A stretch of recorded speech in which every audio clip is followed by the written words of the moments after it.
more interested in to know about space, and that's totally okay for me. So as I say, the talk will be based on your needs, or based on what you need. Yes, so I will do a very quick introduction to the company I work for, but I'm not doing an advertising for them. So actually, I would actually remove the logo because they're not paying me for this. But okay, so yes, I work in Germany, Bremen, which is the space hub of Germany. Actually, some people say that it's the Silicon Valley for space. I think it's a bit exaggerated, but there are a lot of space companies in Bremen. And the company OHB stands for Orbital High Technology Bremen. And yeah, so we can move to the next slide. It's a very quick picture. Thanks.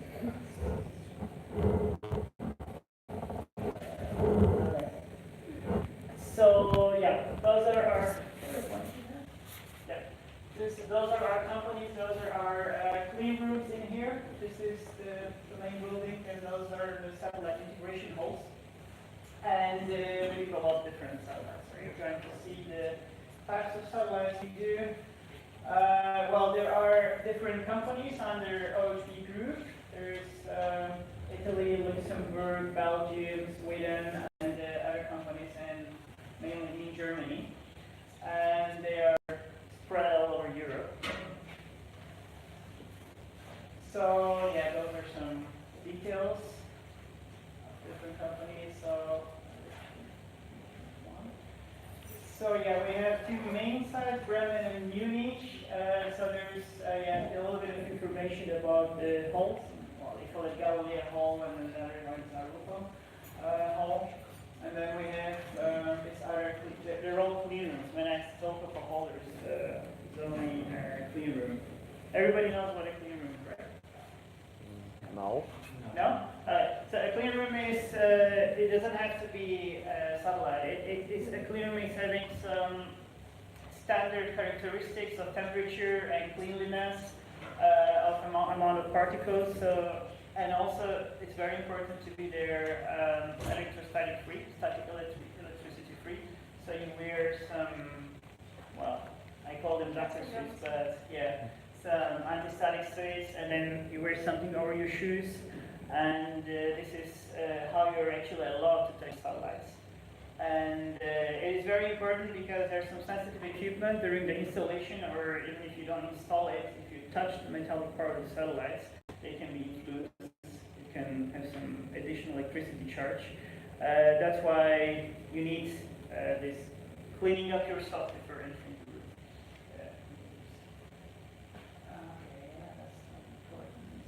Okay, so this is actually how an empty clean room looks like. So the empty, and you never see them like that because they're usually, that's the Munich side. This is how the German side. I'll tell you the. Yeah.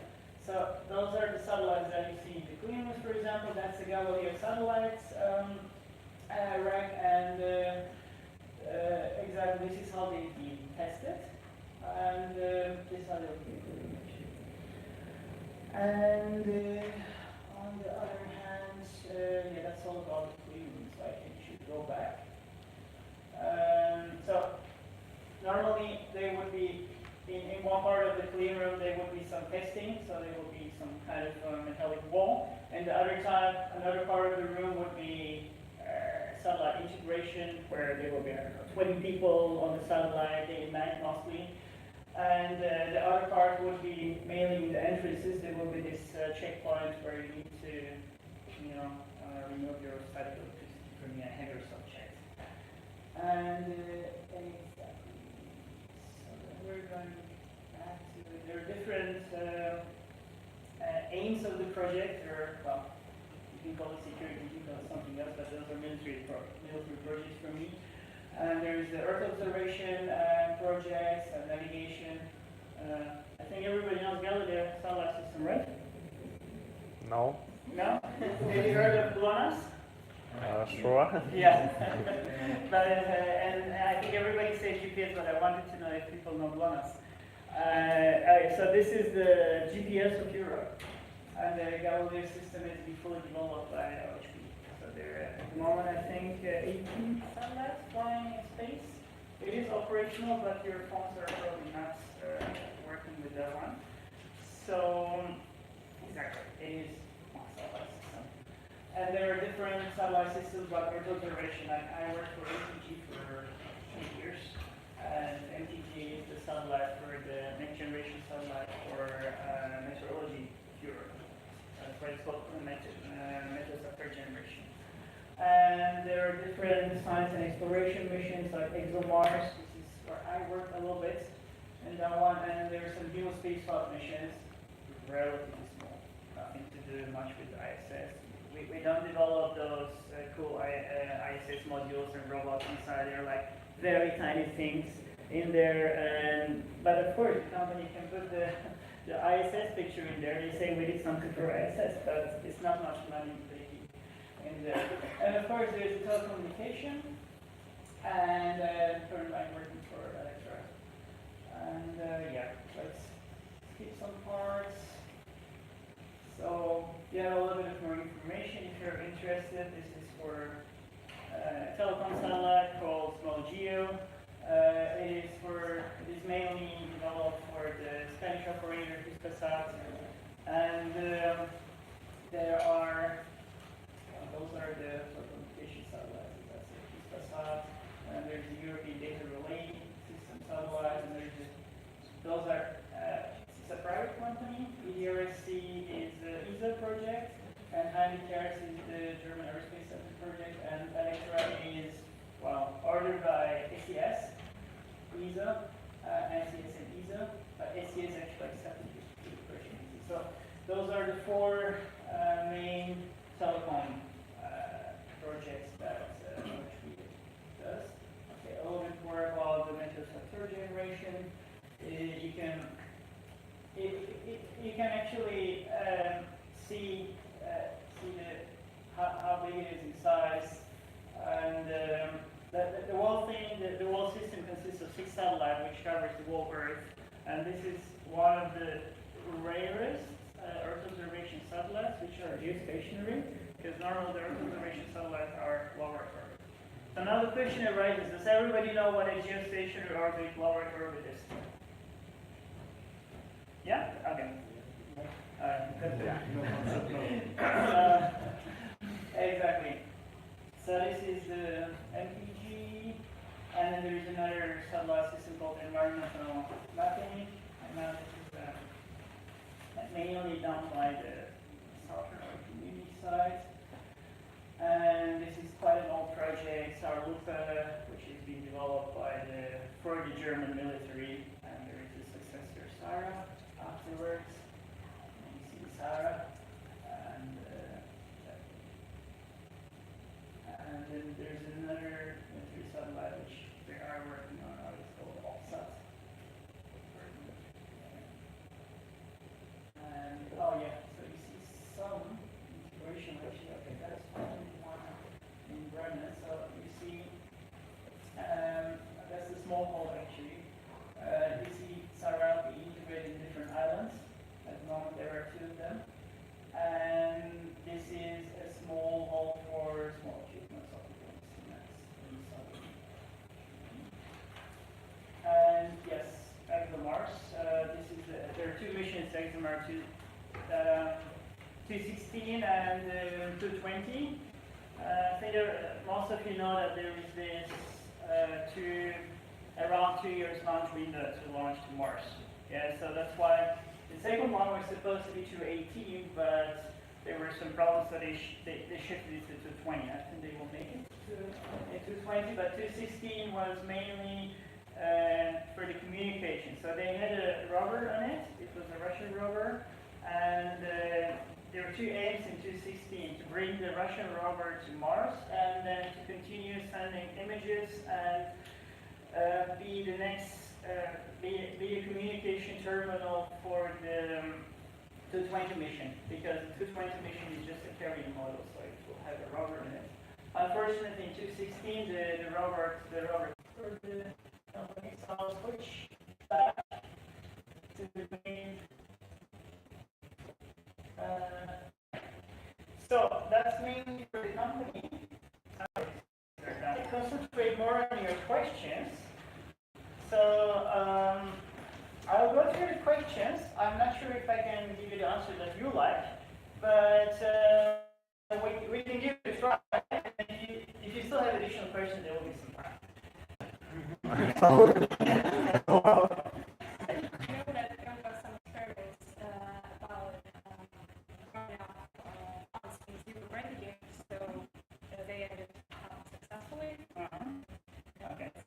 So there are some experience in the International Space Station, but not only there, because when you grow up, it changes the gravity. Obviously, you also need the proper light conditions, and that's why there are some researchers trying to grow plants with artificial lights from the labs and use the red light, and they also try to turn off the lights to keep the, I don't know, you guys know better, but in the German Aerospace Center, where I saw the plants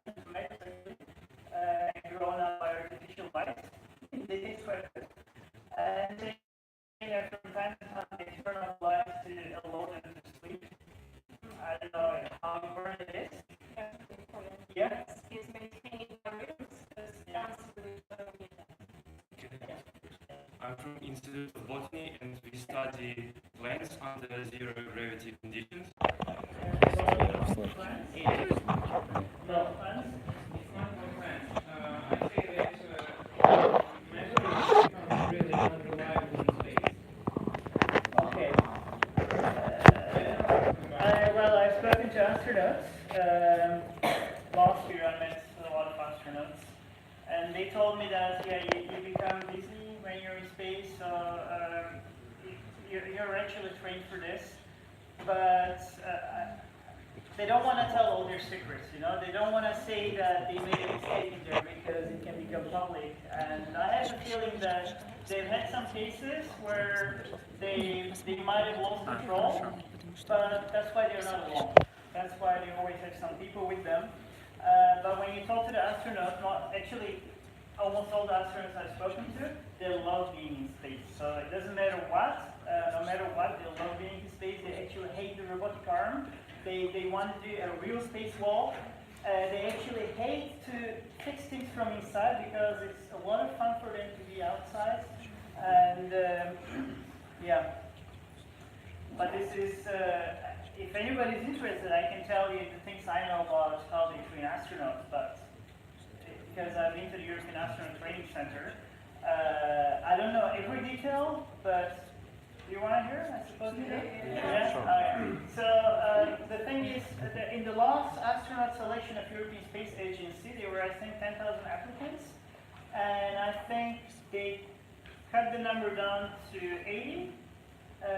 No, they cut the number down to 1,000 with the health checks, so the others were not even interviewed, and then they interviewed the others, they cut the number down to 80, and then I think finally only 10 of them were really trained. And the basic training, I think 2.5 years. And then I think 3 of them took the final training, and only 1 of them would go. The other 2 are reserve. Yeah? And I wanted to be an astronaut. I mean, my childhood dream was to be an astronaut. And that's why I read a lot of books related to that. And when I went to the European Astronaut Training Center, I was the one to ask a lot of questions and stuff. And then I found out that it's not for me, because they do one training which scared me a lot. Of course, you have the trainings where you go to, they have the mock-up of the International Space Station, the European side, even in the, European Astronaut Training Center is in Cologne, Germany. And they have this Soyuz module where you can actually get inside, you can train docking units. I trained it, they have the software in there. And you actually feel the claustrophobia when you're inside. And cannot really, it's really tight, like you almost have your knees on your chin, and I don't know how they managed to stay, because you know it takes them 3 days. It took them 3 days to get to the ISS, and now with the new maneuver it takes them less than a day. But I couldn't even. I don't think I could stand there an hour or something. I could stay there. So yeah. But you're talking about, I believe, Soyuz Capsule. Capsule. Capsule. Yes.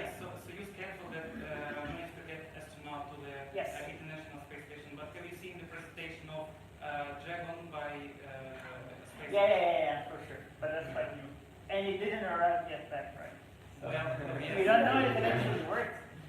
Because Dragon is a different issue, because when I was in SpaceX, I saw their manufacturing facilities, and I actually saw exactly that Dragon, which flew. Yeah, well, I don't know if it's exactly that one, but I saw the beginning phase of that. And it really is cool to see SpaceX from outside, but the main problem of SpaceX is that nobody wants to work there more than 2 years. I know people who work for SpaceX, they say, oh, finally I could spend some time with my kids, you know, and when they quit SpaceX. But of course, it is a company based on motivation, so whoever you talk to says, oh, it's a great company, we'll love to work for it, and it's like, because I went there as a part of my startup to talk to them, and they say, oh yeah, maybe you can use the Falcon Heavy to launch your thing to the moon. And I was like, okay, but it's just like, oh, but why not? We should exchange cards, and that is the good thing about it there. It doesn't matter if you're a student or if you have a startup, they value you equally, more or less. Yeah? And you can always exchange cards with Americans. I met people from Virgin Galactic as well. They're so much keen on talking about their job, about the company. And another important thing about SpaceX is that they love to manufacture everything in-house. So they're not really having stuff ordered from other companies, so they are actually sure about the quality. But at the same time, what I don't like, they really squeeze you up, and they are proud of this in a different way, saying that our employees are motivated. But I was in their facilities, they were having a presentation, and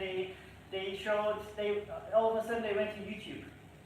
And I was like, well, what is happening? And they said, oh, look, we're going to show you 2 minutes of Iron Man 2. I said, well, why do you want to show us Iron Man 2? Yeah, because it has been taken in the SpaceX manufacturing facilities. Oh, okay, but I saw them. They said, no, we want to show you something else. What do you want to show us? And then they showed Iron Man going, and they said, you see that guy? That movie was taken at 5 minutes past midnight. And that guy was not supposed to work there actually, but he was working because he's so motivated. So, I was like, Yeah, one more question about the astronauts training center in Cologne you just Yes, mentioned. I'm going into Cologne in 2 weeks just for my own purposes. Is there a possibility to go there as a tourist to see something? Do you know anything about it? just go to their website and see it. I don't know. No, but just go to their website, tell them I'm a tourist, I'm interested in it. Because I'm sorry to say this, don't get it wrong. When people grow up in I was born in Eastern Europe myself. I was born in Bulgaria. Yeah. So when people grow up in Eastern Europe, they tend to think like, oh, they're like huge things, and they're not gonna let us. It's usually a military thing, but it's not like that. Actually, they should invite. I live in Germany. They are inviting you to see the things. For example, there is a science museum called Universum in Bremen, and then there is a section where they say, please break. They have like physics experiments, mainly for kids. They give you the experiments, sometimes videos, a lot of interest. They say, please break, because you won't understand, you won't learn it unless you break. So they want you to get inside, to get in touch with them, because there's a lot of people who are actually quite motivated about something. Like my childhood passion was space, and I couldn't achieve it until I went to Germany. I never thought I would work for a space company. Yeah, and there are many people who might be interested in a specific field, but they're just not having the courage enough to go for it. I had the courage, but I was lucky. Is it because of my genetics, or is it because of the environment I had? I'm not sure. But it really depends on you to find out. I'll tell you one thing I know about ESA. There's an ESA Open Day. So everybody can go into European Space Agency. So I think it's every year, September or October, just Google ESA Open Day. There will be an option, and it's free entry all the time.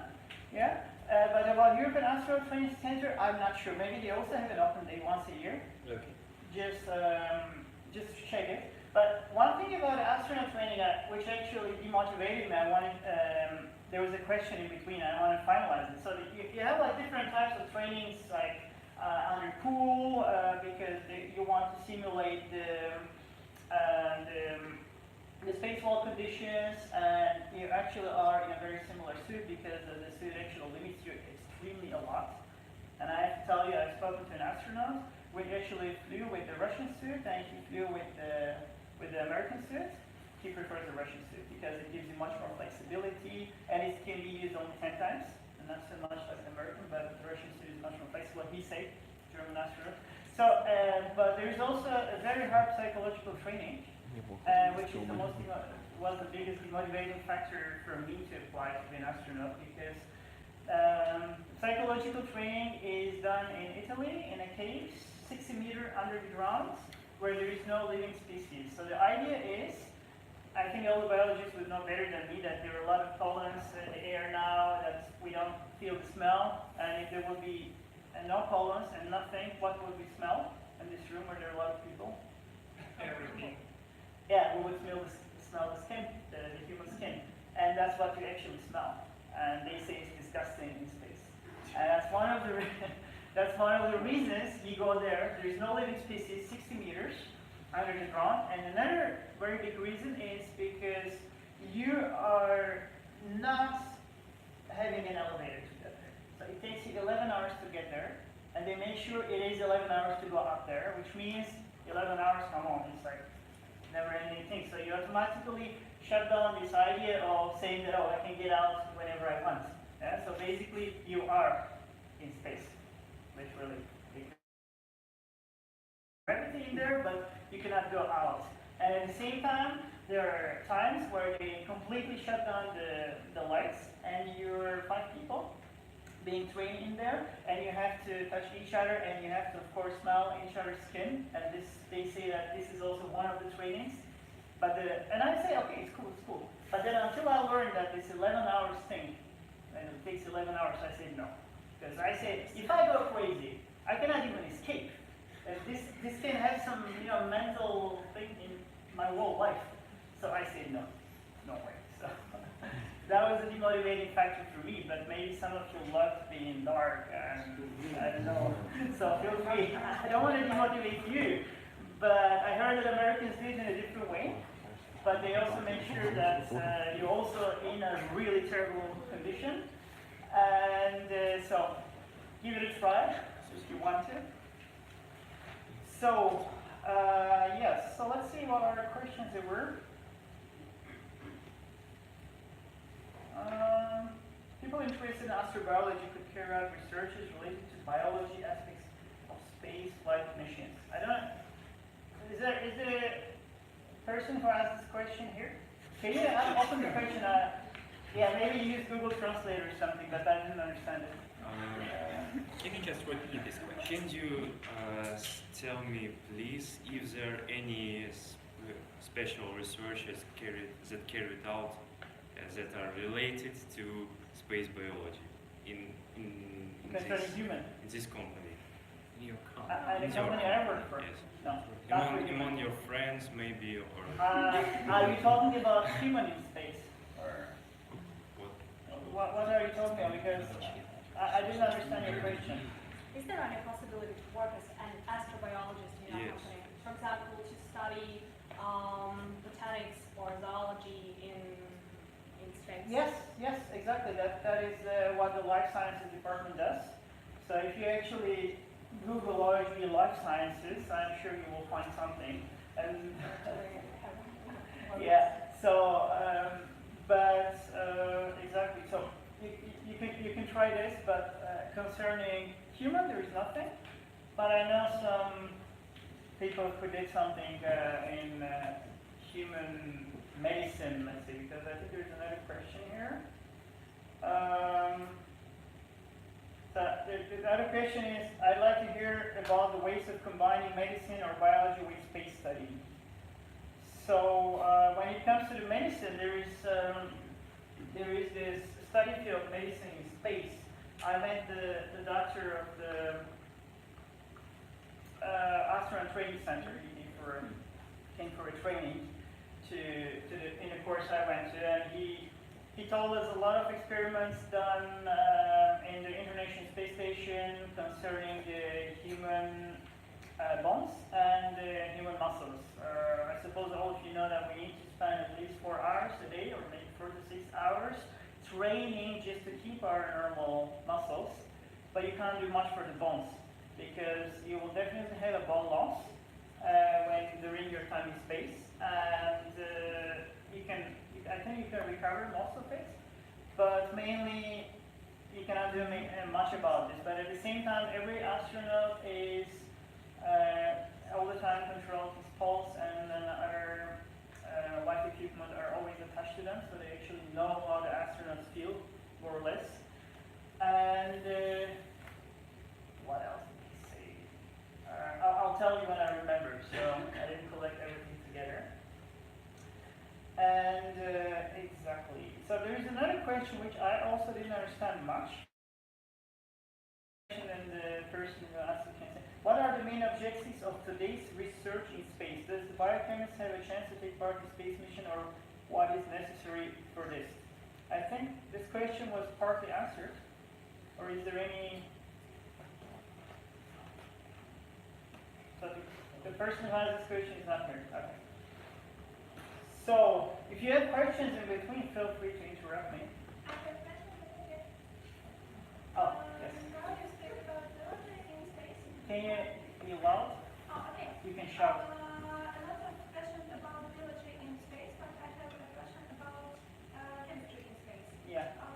How do you use chemistry in space? You must study, or you can study basic chemistry in everyone in universities, or you must study in special universities, in special faculties, and if you need this, where do you study in Germany? So the education system of Germany is going from general to specific. So I'm pretty sure you can have a lot of university where you can study chemistry and biochemistry and such fields, but not every university would have anything connected to the space. So usually universities which are related to space sciences would put this on their website. I personally don't know which university. For sure there are universities, so if you want to study chemistry or do masters in this field, then you should try this. You should just Google it and find it out. But I'm pretty sure that with the introduction of the master programs now, because in Germany before there was a 5-year program, and now they have the 3.5 years bachelor's and 2 years master's. So I'm pretty sure there would be a master's program called I don't know, chemistry in space, or chemistry with a focus on this and that. So this is not my field. So, but I'm pretty sure there will be universities, because there's a lot of funding going on this, and there are also PhD possibilities for this. And actually, doing a PhD in Germany is quite good. They pay you around 2,000 euros per month to do the PhD, and you don't need to pass any exams. You just show them your master grades. You impress them with your master thesis presentation. I was offered a contract right after the presentation, and so basically you should consider such things. Yeah. What is necessary to fly to space in spite of some physical characteristics?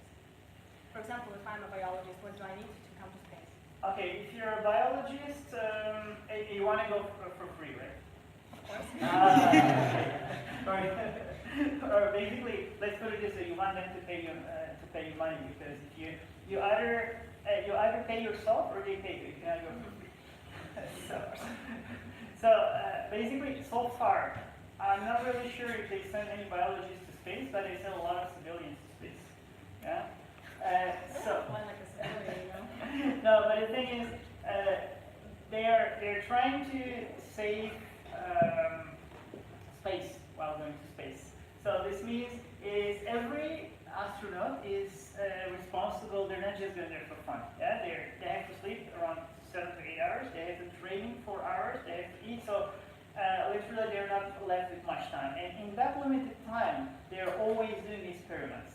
And so most of the astronauts are already trained to do the experiment. So whatever you actually want to be done in space, you need to set it up on Earth, talk to the astronauts in advance, tell them the things, and how the things would work on Earth, and then you can always make a video conference with them. So I don't want to demotivate you, but as a biologist going to space, I'm not really sure for sure, but the current situation is that astronauts going there, they should be capable of repairing the basic things, so they should have capability of running the American modules, the Russian modules, and the European modules. Every single person gets training, so in emergency shoot, every single has. So you need a complete technical mindset. And in that sense, from the astronauts I've spoken, I personally didn't meet any biologists. Yeah. So I'm going to show some pictures later on from the International Space University. That's the logo of it actually I did last year. And I met, for example, this guy Jeffrey Hoffman, who went to the ISS many times, and he went to repair the Hubble Space Telescope as well. And that guy is having a PhD in engineering. So and I met others. So I personally don't know any biologists, but maybe there is. Maybe there is. So, but the thing is, even if you don't go there yourself, you have the chance to send an experiment to be done in there, and that already is quite cool. Yeah, and you can actually communicate with the astronaut while he's in the ISS. You can see how calm it is in there because there's no other sounds coming from around, and that's actually quite cool. So, and who knows? Maybe with one day it will be very cheap to go to space. There will be a space hotel. Maybe you win the lottery and go there. So, That was my luck. well, Yes, so follow up, like you said you didn't know many or any biologists who became astronauts and yeah. who do become astronauts. Like, Mainly engineers. Mainly engineers. Yes. So if you have a technical background, well, if you study physics, for example, yeah, you can actually be a candidate. You don't necessarily have to be an engineer, but so far, as far as I know, most of the astronauts, I personally, they were all engineers. Yeah, I met the first Korean astronaut, I met I think 4 American astronauts, and Italian and Dutch, they were all engineers. So I wouldn't be able to say if there is or there is not any biology like that. But I believe that there is also a need for social sciences. For example, psychology. There is, I'm pretty sure there would be psychologists sent once in a while in there because they're doing all those analog missions, and one of the main idea of the analog missions is to test the psychology of the people. I met a lot of people who did the Mars analog missions, and they come up with some extreme things which you think, okay, that's really necessary, and then they say, okay, that's going to help us save water. And then they came up with the idea that they were racing who's going to take the fastest shower. And I said, but what kind of, to save water. Okay, so what is the record? And they say 16 seconds. And I said, well, what can you do in 16 seconds? Like, how can you take a shower in 60 seconds? Oh, well, you find ways, and this is actually helping us to save water. Okay, maybe this could be an inspiration, but another thing, for example, is a psychological issue, because you're totally away from everything, and you're in a totally different mindset. And so there is this movie where this boy was born in Mars. I don't know the name. The Martian. The Martian. No. The Space Between Us. Yeah, The Space Between Us. So when you look at that boy when he goes to space, how many watch this movie? How many of you? Alright, so a number of you. So it is a boy which is actually born on Mars, and he grows up in Mars, and because it's a low gravity, his organs are not adapted to the high gravity of the Earth, and he somehow manages to go to Earth, and he has some health problems. But apart from the health problems, you actually feel that he is from a totally different environment. He doesn't have this feeling of, he doesn't know this unwritten user manual of living on Earth. So they are actually trying those things in analog machines. what happens if an astronaut accidentally catches an illness in the International Space Station? Okay, they have enough pills of them, and in the end, if it's a deadly illness, is that what you asked for, right? Not really deadly, still. Well, I'm pretty sure they have enough medicine with them, and their doctors, 24-hour doctors in the astronaut training center in Cologne. There are 24-hour doctors, and they can contact them. Well, they cannot really contact them whenever the doctors want, but the doctors can contact whenever the astronauts want them to contact. Because I think some of you might know it, that in the ISS there is a complete discrepancy. How do you say this?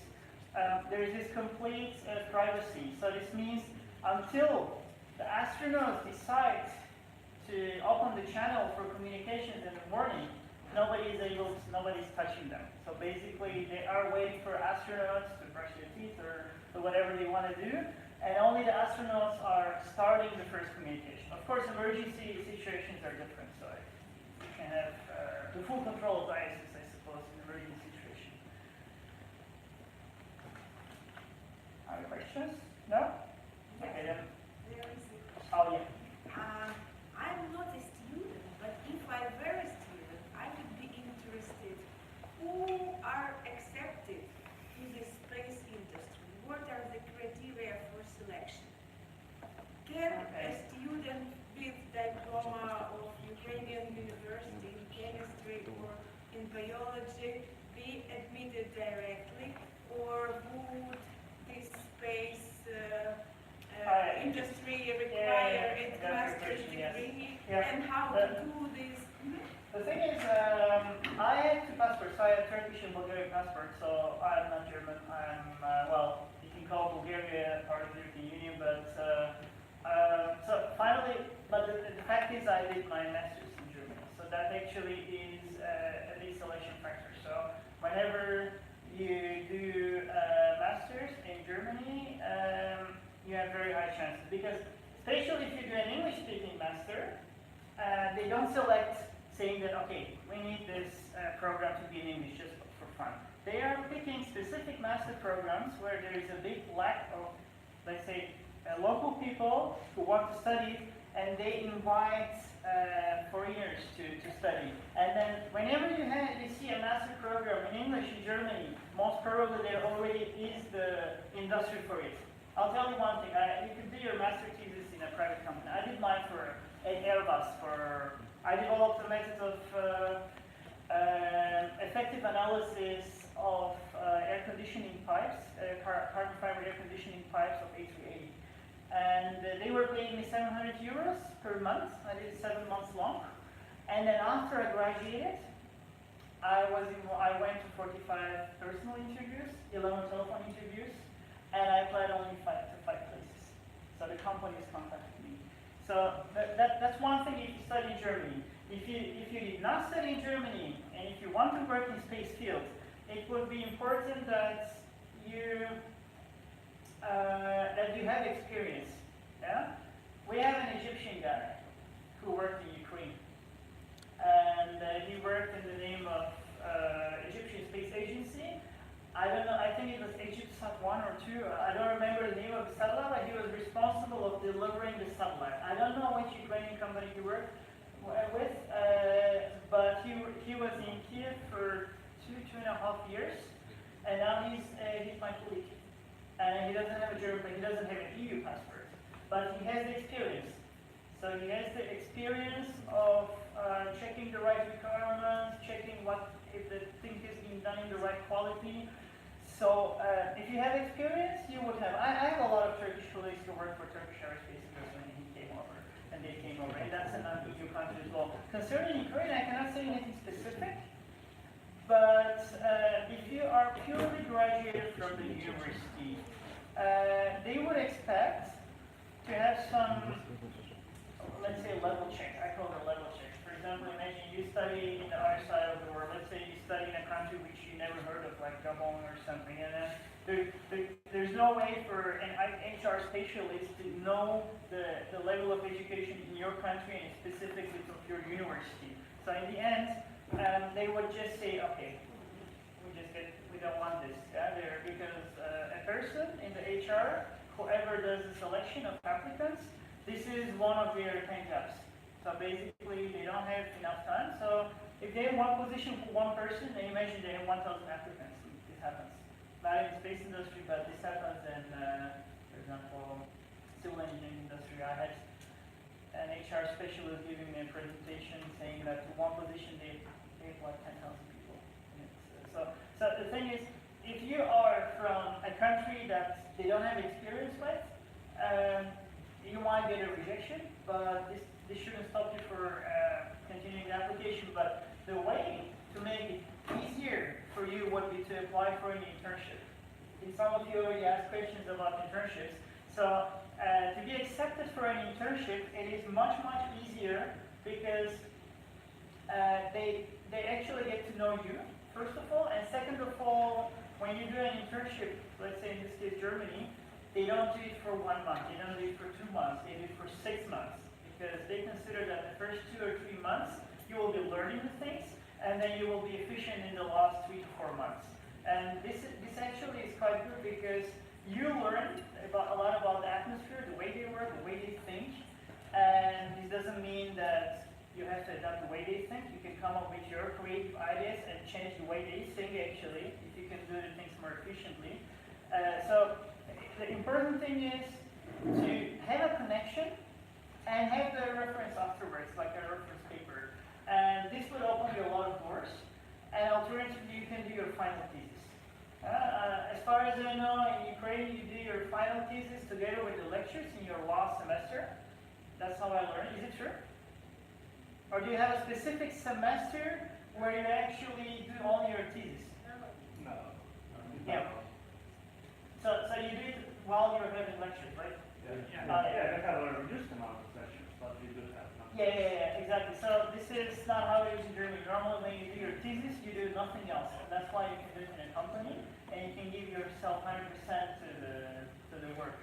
And so, I don't know if it's normal for here, but you could actually leave your thesis for later, I suppose, and try, in the meantime, apply to the company. Because the way to apply is not like you apply and they take you tomorrow.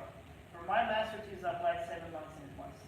So, and it was a note in there to start 7 months later. I applied, they replied me in 3 months. There was an interview in a month, and then there were 2 months left, so basically that was enough to find the flats and stuff. So in the end, it wouldn't be wrong if you start looking for a thesis from the beginning of your last year, which means if you want to do it in the second semester of your last year, you can start looking, and if you find a thesis, just go for it. You can delay it a little bit to finish your lectures, or it will be a very good experience because they pay you. I'll tell you how much they pay for a foreigner to somebody who doesn't come from Bremen. They pay 750 euros per month, and 200 would go for the flat rent, and the rest you can have for yourself. So that would be the most convenient way to do it. Alternatively, of course, you can apply for a master's or a PhD, and then you can get to know the life, and then you can immediately start applying for an internship or your thesis when the time comes. So that's an alternative. Can you give us some tips for applying for internship or master's degree? Okay. So, of course, you need your CV. I mean, that's the first thing. It is very important to have a motivation letter. Extremely important to have a motivation letter because they do care how much you want to. And what they expect from the motivation letter? Let me tell you this way. I had to do a lot of translations because I did my bachelor's in Turkey. I had to do a lot of translations of a lot of documents, and I wanted to apply to 2 places. But then I said I paid already so much money, so why not to apply to 20 places? Yeah.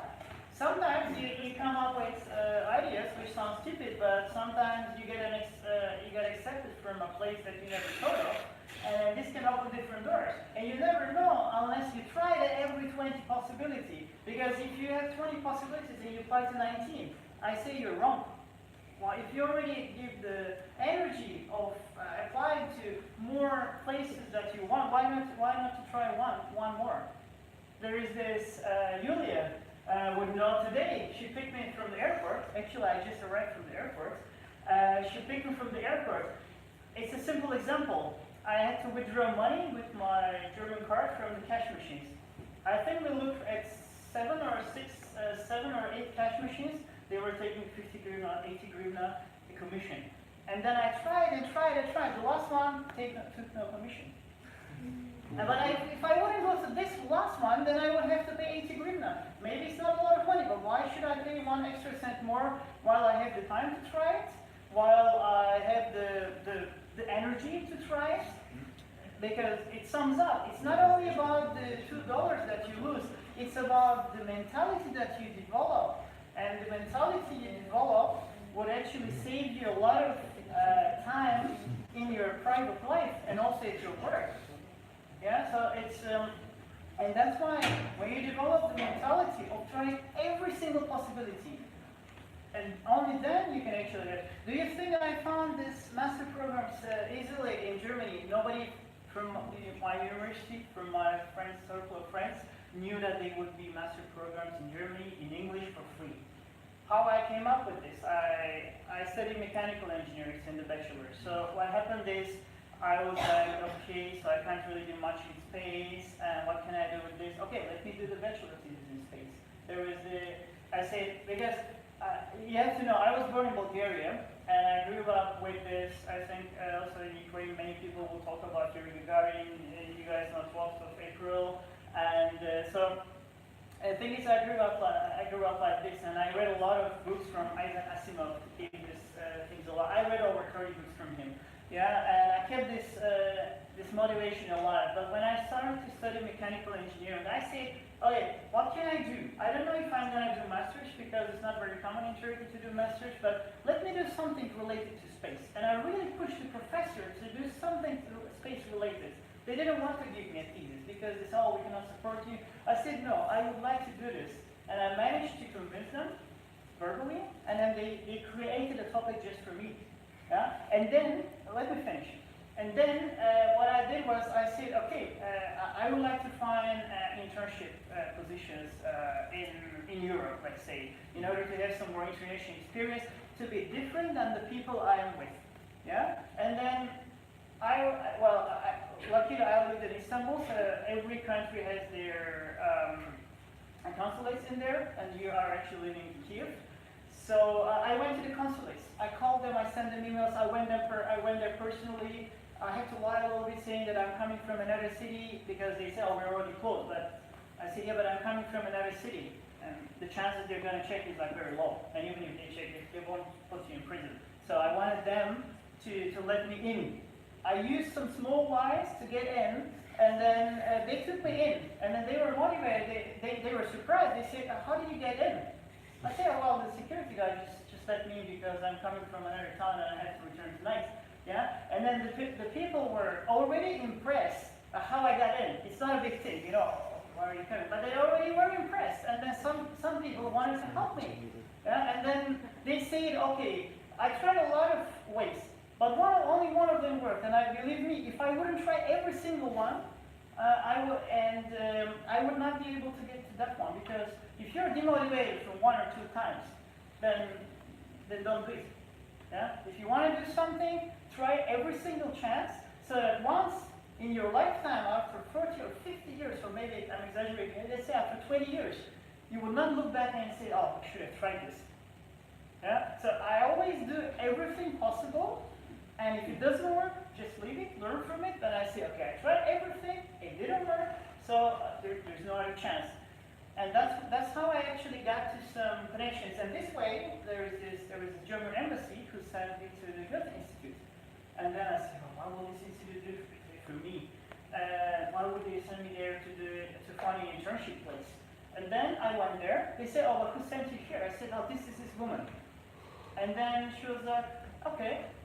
then go to Istanbul University, the German language department. Is that, well, what is it related with? I mean, I want to do an internship in engineering field. Just go there. I went there. Yeah, and then the woman said, okay, so there is this guy at the University of Bochum. This is actually where I studied by pure coincidence. Which is actually looking for some people from your university to arrange an internship place. But at the same time, we had a talk like around half an hour, 40 minutes. But at the same time, maybe you have this book, take this book with you. I was like, what is it? And it was, she said, well, yeah, one day when you do masters, you can start thinking about doing masters in Germany. I was like, okay, just took it, and then I opened the book. It's alphabetically. The first page, University of Aachen, Aeronautical and Astronautical Technology. I say, okay, tuition language English. Tuition fees, none. And then my eyes are like opening wide open, and I don't believe it. I send them an email. They say, yeah, there are no tuition fees. No, I send them another email. I mean, is there anything else that I have to pay, or do you mean tuition fees is something else? They say, no, you pay nothing. And I couldn't believe it. And then I started looking at the other programs announced in there. And you know what happened? I found those 20 programs which partially fit, and only 2 were fitting very well. And believe me, I wrote a motivation letter for every single one of them. I spent a day, sometimes 2 days, and I would write it over and over again. I would send it to one of my professors to check it, to spell check it and other things. And then I wrote 20 motivation letters. And guess in how many places I was accepted? Only 2, because I was really motivated writing for those places. And I was accepted by both of them. Yeah. So it actually is, it's all about your motivation, how you put your energy into it.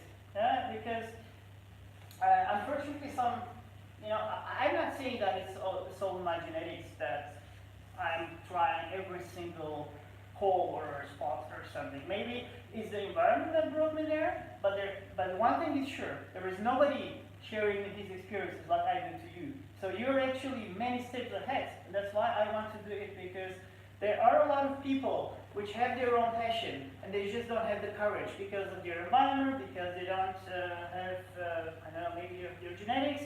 But I hope if there would be at least 10 people who actually get inspired from this talk, I would feel myself successful, and I would be very happy if there are at least 10 people who actually get the inspiration from this talk. So, I talk a lot, but I want you to communicate as well. So, yeah. Final thesis is like a research that you carry out through your bachelor degree, and with which you graduating. Yes. Yes. Yeah. But but the thing is, you do it like the last 4 to 5 months of your studies, and in the end, well, if it's successful, then you graduate. I mean, for me it was 7 months because the company didn't want to. And also another thing about Germany is you have to be very, very tactical and political, because they see a student at the same time, companies, as somebody, okay, who's going to work for free. Because considering that they pay you 700 euros on German standards is not too much for them, and they want you to extend the thesis because you work for free. And then they like you more if you say, I cannot do it for more than 6 months. Because then they see, okay, that guy trusts himself, and he actually can finish it on time, and he's not ready to say, oh, I'm going to do everything you want. And that's why I got a lot of advice by the Germans. They say, no, don't accept 9 months. If the announcement is for 6 months, tell them 7 months because you do them a favor. Otherwise, and it's the same for the job application. You go for a job application, it's like, that's how we say it in Turkey. You have to sit on the table and say, hit on the table saying that that's me. So that's how much I cost. And if you pay me less, I'm not taking it. And then they will like it. They're not going to like it if you say, oh, I just want to get experience. I want to have, I'm ready with whatever you offer me. Then you say, okay, that guy doesn't trust himself, I don't want him. So you actually have to know your position, even though you're not, let's say, you know you're not good in your race or whatever, you have to be self-confident. Because if you convince them that you're self-confident, they would know, okay, that guy is going to do some proper job. And if you are having the best average ever, let's say in Germany it's other way around, like 1.0 is the best grade. If you have an average of 1.0, they're not going to take you. You know why? You're too smart for that company. So one of the reasons is because they're going to say that guy is not socially active. So he doesn't communicate with others. Yeah, he's going to destroy the environment. So yeah, this is how they think. I have a question. Yes. Self-confidence is a great thing, but how can we know how well you if it's our first time? Okay, that's another thing. I never experienced it because that's actually a good thing if you apply for internship and thesis, because then you go to the interviews and then you learn. I've been to 8 interviews for master thesis, and then of course you go in a suit and then you prepare this and this and this. My interview where they took me, it took 3 hours. But the time was 1 hour. And the team leader said we were actually planning to invite 6 other people, because that's how they do it in Germany. They look for one person, let's say they have 200 applications. They check 5 to 6 applicants which are suitable so that they can pick the best. And then I was the first one, and then he said, okay, after this I saw that we can take you, we will just cancel the others. Because we saw your motivation, and you said normally we do it in an hour, but I saw you were so motivated, you brought a lot of material, and I'll let you continue to 2 hours 45 minutes. Normally I don't do it, he said. And then he really liked my job because he saw how motivated I was. So it's a lot of motivation, and you're actually right. If you don't know how to act, you have to learn it, like learning by doing. And my advantage was that if you study, well, I don't know if it's for every university. In the university where I studied, it's called the Ruhr University Bochum. And if you, in that university, I was following everything. There were a lot of job trainings on how to apply for a job, how to act in the interview, and what not to do, what to do in the interview. And I went to all of them. I didn't miss even one. Yeah, and then in the end, well, in the first I failed, the second one I failed, because first of all, it's a totally different culture. They expect a totally different body language from you when you're there than being here. And even though you practice, you cannot do it unless you are in that situation. And you actually get the feedback immediately, so you understand if that's good or not. So you have to keep doing it. And after being 7 interviews for a master thesis, 45 interviews for a job, and I did it just for experience. And then I was interviewing most of my friends from the university, because before you go for an interview, they were like, Alev, can you give me tips? I said, okay, let's interview you. Why to give you tips? And then I let them, I was the company, so I was interviewing them. I started taking notes. I said, go ahead and ask me questions. And then once, when we finished, the guy's name was Javid. Javid says, Alev, you wrote so much. And then I said, yeah, but this is for your good. I'm going to help you. And then he said, yeah, but now I'm scared. I said, okay. I looked at the list. I said, okay, we do it the other way around. So now you're the company, you sit here and you interview me. And then I didn't want to discourage him, because if I would tell him everything, then he would be like, oh no, I can't do it. He's such a personality that he's too scared. So I said, okay, Javid, now you interview me. And then he was like, oh wow, I didn't think of it, I didn't do this. So you can actually interview yourself. You actually don't know what kind of things you don't see about yourself. So in the end, it's not going to give you the experience of a company, but in the end, it's going to be something, right? Because how many of you know how they look when they're talking? How many of you looked at a recorded video of themselves? Okay, so you more or less know how you, but did you do it for the interview? Or were you in a party and you were dancing? Actually, I've done some lections.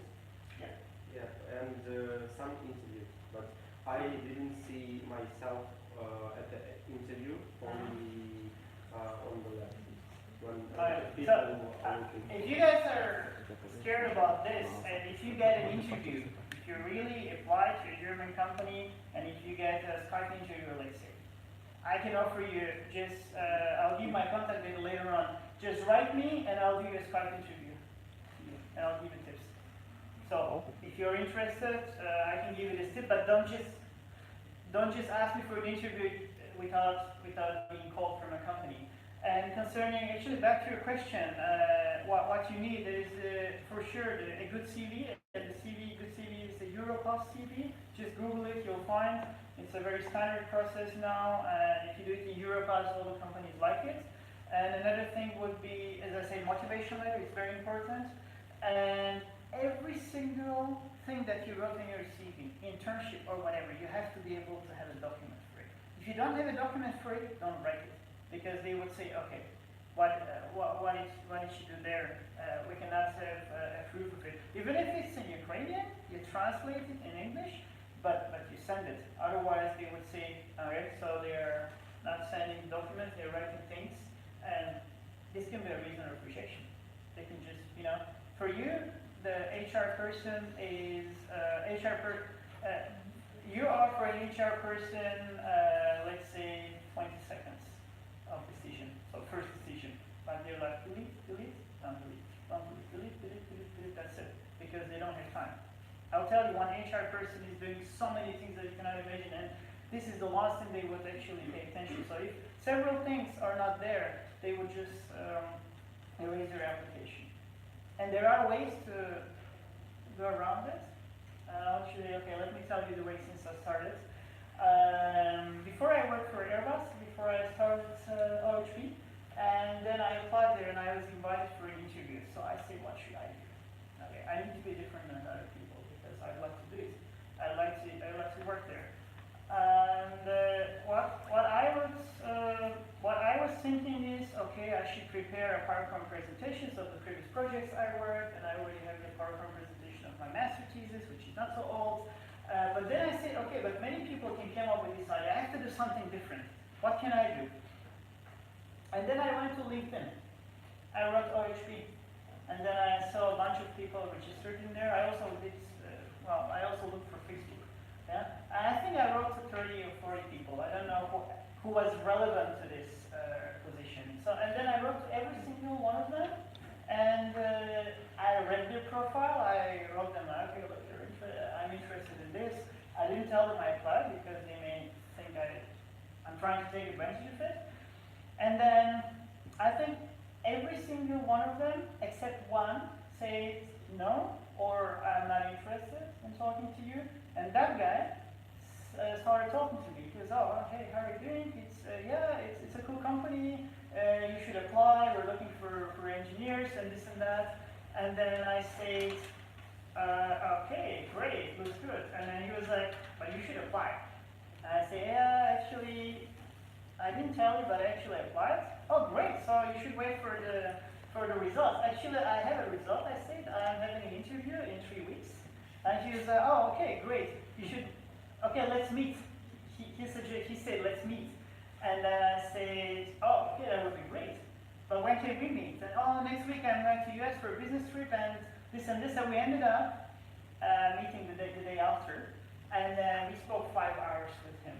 Of course, I paid for his bill and whatever. He's such a cool guy. He gave me a lot of tips, which I immediately implemented in the interview, which I would not be able to know from the website. And maybe some of you remember the military satellite called Sarupa, and he told me that it's one of the most important projects that OHP has ever done. Keep mentioning Sarupa all the time during your interview. And well, I don't know if it helped. Maybe it would take me. Maybe they would hire me anyway. But that gives you so much power that the power of this knowledge gave me much more confidence, and maybe that confidence was the key to get accepted there. So there are different ways. And the way I actually did the very first step was not actually, I was coming to the HR, how you can go around the HR. What I did was there is this and job announcement. So I said, okay, I looked at it, okay, it fits my profile, it doesn't fit 100%, but that's fine. And then there is no phone number, there is just an email. I called, and there is a name of the person. I called their, how do you call this, the general phone number. And I said, I want to talk to that person. They're like, who are you? I said, I'm Alev Sonmez. Yeah, but what do you want from him? I say, well, I want to call him about this announcement. She said, why don't you have the phone number? I say, because there's no phone number in the announce website. There's just an email, and it's a general email. She, oh no, cannot give you the phone number of that person. I cannot even contact you with him. So you have to write the email. I said, shit. And then, yeah, I wrote the email, and I said, okay, I'm interested. I really went through the advertisement, and I looked at it, and I said, okay, there is this thing. So I asked several questions, and I said, could you please forward my email to the responsible person? I was sure I was not going to get an answer. And then 3 days later, I'm receiving an email from my nowadays boss saying that, oh, hello, Alev Sonmez, we're having different projects. He answers one of my questions, and he writes me his phone number. I give him a call, 10 to 15 minutes call. He's impressed, and I say, oh, by the way, I'm going to send the application to the HR, but do you mind if I put you on CC? She said, oh, yeah, sure. And then I actually bypass the HR, and then my contact data is right on his table. Yeah, and then I'm pretty sure I bypassed at least 100 people. And this is a way, it could have worked, but it might have not worked, but I tried it. You never know unless you try. And I was really demotivated, but I did it.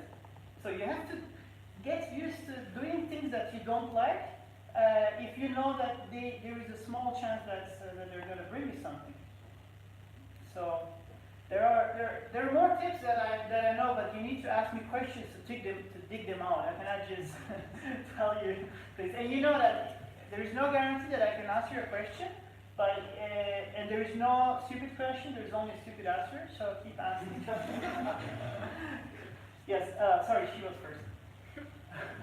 Well, so the main thing that you were talking about previous 5 minutes was to get out of your comfort zone and be courageous. Yes. Okay, so I gotta thank you. Yeah, exactly. Maybe you could give some tips how to find grants for researches. For researches, How to find grants for research. Grants for researches. To specified missions, maybe biology, spaceflight. Okay, first of all, there are different ways. You can, the general way, the easiest way, and actually they pay quite a bit of money, is DAAD, DAAD, Deutsche Akademische Austauschdienst, and yeah, you have to try it. It's daad.de. I actually know a Ukrainian guy who applied there. He's from Dnipro, I think. I met him during the International Astronautical Conference, and I'm in touch with him. I checked his email and stuff, and I invited him. So he applied there. I don't know if he's elected or not, but that's one of the things. But normally universities have their own budget for research. So it really depends on the university. Some universities are elite universities, and I'm talking about Germany because, not because I did my studies in Germany, because now I'm doing my second master's in Sweden as a distance education. That's something else. But I realized how good the German system is.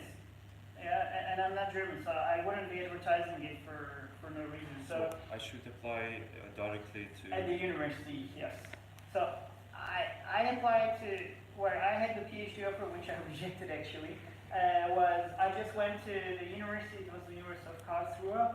And I sent my CV, and normally it doesn't work good for Germany, but the guy called me after an hour, and he immediately called me, and I said, okay, well, so I can, and you know, you don't have to say, oh yeah, I've been waiting for your call. It's like, no, that's not gonna work. You have to say, okay, yeah, and he will say, how about tomorrow? Oh, no, that's I'm busy. No. You have to, yeah. That's and for me, that was really the busy period. I was having 5 to 6 interviews a week. Those 45 interviews I had within 3 months. Yeah, and it really was busy. So he was telling me about, okay, how about because you don't usually say, okay, let's meet tomorrow. You may usually make an appointment like for next week, for 2 weeks, or whatever. This is how they work. Yeah, and then what happened is. And I was really busy. I said, okay, so this week it was Tuesday. And then I said, well, he's like, how about Friday? I said, no, I'm in Berlin. He's like, how about Thursday? Well, then I'm in Munich. It's like, how about Wednesday? Well, actually, I mean, no. He didn't say what. Let's say it was Monday. Well, Wednesday I said in Cologne, and then he said next week. Well, next week, Monday I'm in Hamburg, Tuesday I'm in Stuttgart, and I say we can do Thursday, I said. He's all, but then I'm going on holiday. I say, okay, I'm sorry, bad luck, and tell him Mr. Professor. And then he was like, but how about tomorrow? I said, okay, I'm free tomorrow. But then, oh, and there's another thing in Germany. Wherever you go, they pay for your travel costs. So every time I go to Munich, it's 250 euros return ICE ticket, high-speed train ticket. And you have to ask for it. They don't like to pay it unless you go. And I rejected many companies. Oh, yeah, I said, yeah, but that's gonna, they said, we're offering you very good opportunities for your future career. I said, yeah, but I'm actually a very good engineer, I said. I think I want to see that you guys invest in me in advance, trying to show me how good company you are. And I said, no, I'm not coming. And the guy was like, no, but are you really sure? He was calling from Airbus Hamburg. I really wanted to work there. And I knew that if I reject, they would want it more. And I said, no, that's not professional, I said. You're not going to pay for my travel costs, and I'm not going to come. And the guy was like, that's going to be really pity. I said, yeah, I believe so. But I believe I have the right qualifications for this. You saw my documents. I got 1.3, which is the second best grade. 1.0 is, but 1.0 and 1.3 are very good. And I said, I developed a method which actually saves a lot of mass on the air conditioning, carbon fiber air conditioning pipes on A380. So you guys are actually using my system, I said, and I believe this is a good sign. The guy hung up, said, okay, goodbye. And guess what? In half an hour, he's calling me. He said, oh, we went through your application documents again, and we decided that you're a qualified engineer and we will pay for your travel costs. I said, okay, great. That sounds great. And then they want you more. Yeah? And for the professor, it was just a coincidence. But then he saw how busy I was. He didn't want to lose. And then when I went there the next day, oh, and then I told him, okay, so are you guys paying for the travel costs? And the guy said, okay, I'll give you a call. I'll call my secretary first and I'll let you know. 5 minutes later, he's calling. He said, yes, it doesn't matter which train you take the fastest one, and what time can you be here? I said, okay, let me check the trains. I called him in another 5 minutes. I said, that time. He invited his whole research department. 20 people were there to listen to me. And he knew that I was born in Bulgaria. He invited a girl who actually was not supposed to be there just because she's from Bulgaria to impress me, so that she speaks Bulgarian to me. Yeah, and that he wanted to work with me that much. And he said, we're going to give you a test facility for to research in carbon fibers. We're going to put you a technician to do the research. We're going to buy a new machine so that you do this research here. And we're going to pay you around 2,000 euros per month. And I said, are you going to give me this as a scholarship or as a professional work? He said, as a scholarship. That's the best, he said. So you don't need to give lectures. I said, no, but I want to, I want to work. Because I had a different situation. Every guy in Turkey has to do a military service. And I was at the age of the military service. And if I would start working, they can call me from military service anytime. Sorry, if I do it as a full scholarship. So I told him, just change the contract into work so that I have a work permit and don't see it as a student. He said, no, we are an elite university, we get a lot of money, and we need to create projects to consume the money. Otherwise, they cut the money from us. And that's why I had to reject it. But things work this way. So you never know such things unless you're inside the situation. It sounds quite easy to reject the people, but it wasn't easy for me in the beginning. Like one company offered me, they offered me like 15% less than what I wanted, and that was an interesting project. And then I said, no, come on, 15%. And then they were like, oh yeah, but we're at the ILA Berlin, there is the International Space Exhibition in Berlin. I said, I'm going there anyway. Oh yeah, we can meet there. And then their boss met me there, and they said, oh, we'll give you that much. And that was 2% less than what I wanted. I said, let me think about it. I called my German friend. I said, hey, Jan, you know that this is happening? He said, reject them. I said, yeah, but that's a good project that I really want to work. And he rejected them, he said. I said, why? Yeah, because they want to control you. They want to put pressure on you from the beginning, because 2%, if they come from 15% minus 2%, there's no way that they cannot pay this. They just want to show you that they are a controlling company. You would hate your work when you go there. This is how it works in Germany. They show their personality from the beginning, and you should actually find out this this way. And I rejected them. And they said, okay, why are you rejecting? Because I said, I think it's very close to what I want, and why are you not giving it? And they said, oh, you're asking for too much. I said, come on, you gave me 30% more, you can give me 2% more. And to round it up, because they gave me something like we come out whatever, I said, let's round it up to the next 1,000, and said, okay, goodbye. Exactly. So. And you need to repeat this until you find someone who can give you exactly what you want. Yeah, but the thing is, it really depends. It really depends. You have to develop a feeling for that, because I'll give you one other example. I went to a company in Cologne, and that company was known to hire a lot of Indian origin people, which are forced to death to work also at the weekend, which is forbidden in Germany. And they invited me, and a friend of mine was working there. He was from Bangladesh. And then I told him, you know that they're calling me? She's like, don't go. I said, well, Rashid, why not? I mean, let me go. And anyway, it's within my eye. And in Germany, you get a semester ticket. It's a university ticket with which you travel in a huge region for free. If you Google later on the region of Northern Westphalia, it's the biggest region, so you can travel in all the cities with all the trains. You can use the buses and trams in there for free. And anyway, so I told him, like, I'm having the semester ticket, I can go there for free. He said, but don't go, you know that they're really squeezing me. And I said, but let's go for fun. Then I went there. They invited 5 people. They wrote 5 people in the invitation email, right? The manager of, I don't know, this type of science is the manager of development, manager of this. I was, okay, well, that was my interview number 35. So I was quite confident, and I knew what I was doing. So I showed him my thesis. There was only one person in the beginning. And I said, where are the others? Oh, they're around. I said, but, you know, they're in Germany, you know, I said. So, yeah, they're busy. So I will start. So, okay, we started. And then they told us there's some simulation software. So there were like, I think, 40 on the list. She was, oh, you see, our company is using all those simulation software. Is there anything missing? And I said, yes. And then there was really one. And she said, oh, really? Which one? I said, yeah, we must have forgotten it. I said, no, I don't think you forgot it, because that software is developed for the friction analysis during the docking of the ISS to the space shuttle to the ISS, and that's the only application so far. She didn't like it, but I could actually already understand from the body language that it's not going to be a good interview. Yeah, but you need an experience from bad interviews as well. Yeah, and then one guy came. There were actually only 2 people, not 5, and I said, okay, that company is out.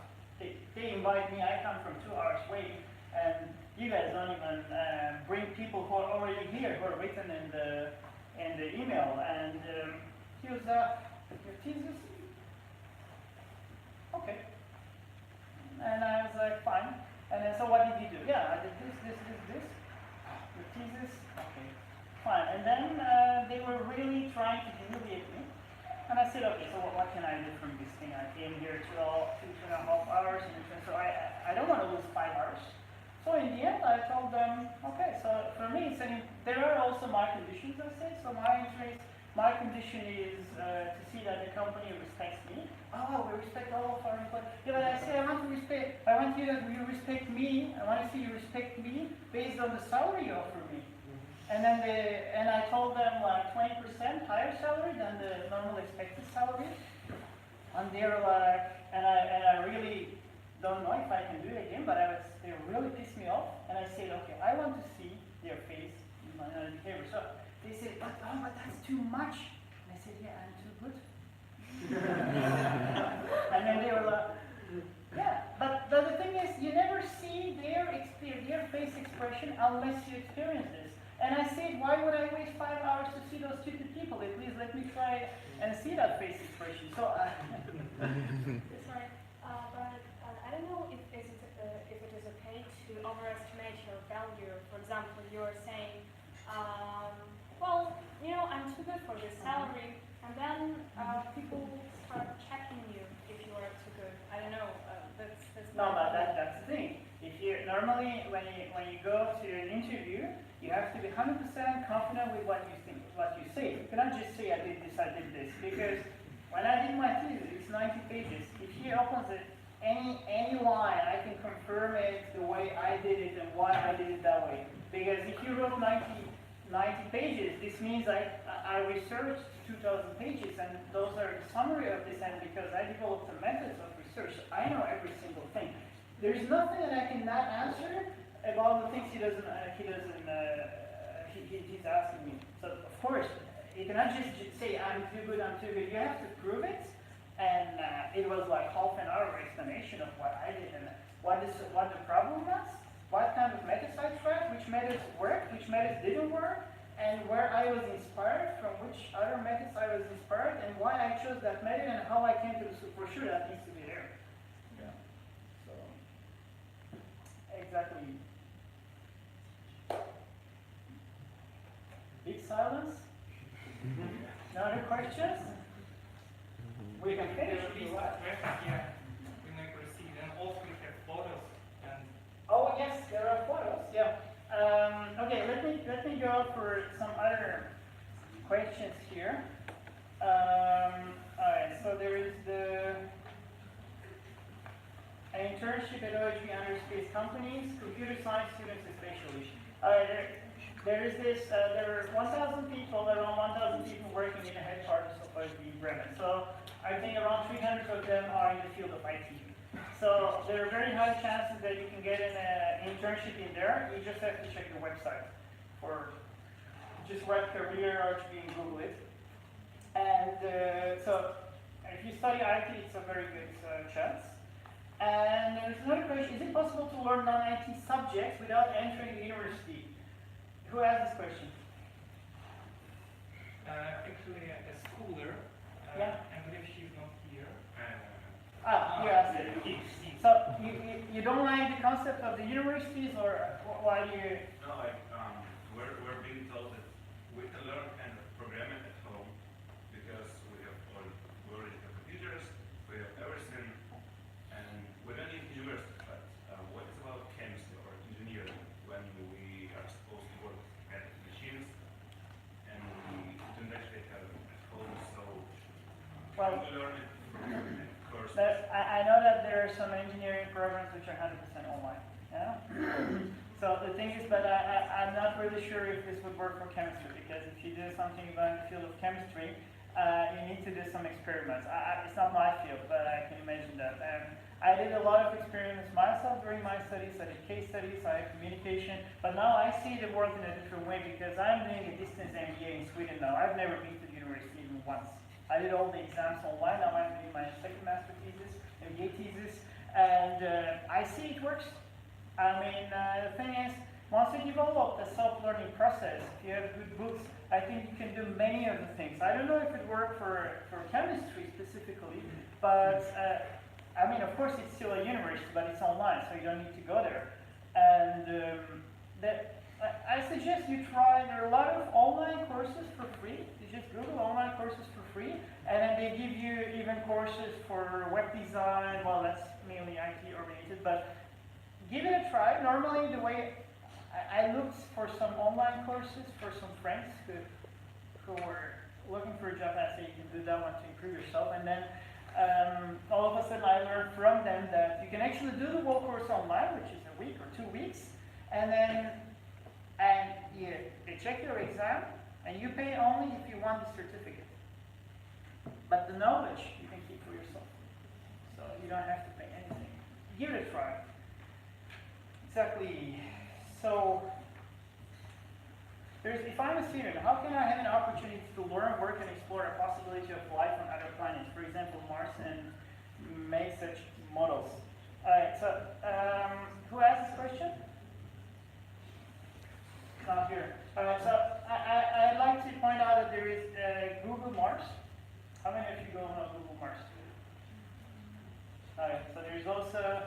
possibility for a Google Moon, so you can also check those things. I didn't know it until last year. So I didn't know that Google Mars existed. You can actually have almost all the images taken by Curiosity, Spirit, Opportunity, and all the Mars rovers we went there. You have high quality images, observations which they were taken. So feel free to explore. Did you know that you can actually order plutonium online? Yeah. Yeah. So it was. Well, you can order almost everything in store. Exactly. I went to. I didn't know, and then I went to this Disrupt Space conference. This is where actually I started my small startup where we got this prize. And for example, there was this guy Brian Lim, super smart guy, and then he was making an introduction, a presentation about disruptive ideas, because the name of the conference was Disrupt Space. And then I said, you know what? And then he said, Amazon, uranium or plutonium? I think it was uranium. And I was like, okay, what can I do with uranium? Yeah, but he said, did you know that you can buy it? And I said, well, but no, but what would I do with that? He said, yeah, it's just about the idea that there are many other things out there that you don't know about. So did you know that you can buy the moon soil? It's not the real moon soil, but it's exactly simulated soil like the moon. So actually you can have a feeling of the lunar soil. There are a lot of things you don't know about. You just need to check them. Yeah. How did you feel about the stop of the Opportunity program? So recently NASA stopped. I didn't follow. I didn't follow it, but of course it's a sad thing because I believe we should research everything whatever is possible, and if there is a chance, you should go for it. And I was not very happy of the Spirit going into that crater because some scientists were concerned about losing control and not being able to come out. And I said, yeah, but why do you guys have to put it in there? You can research other things. And okay, so somebody needs to decide, you know. And sometimes many people know that it's not the right decision, but it's the political decision. How many of you know that the Challenger was known that it's going to explode? Nobody. Actually, there is a video.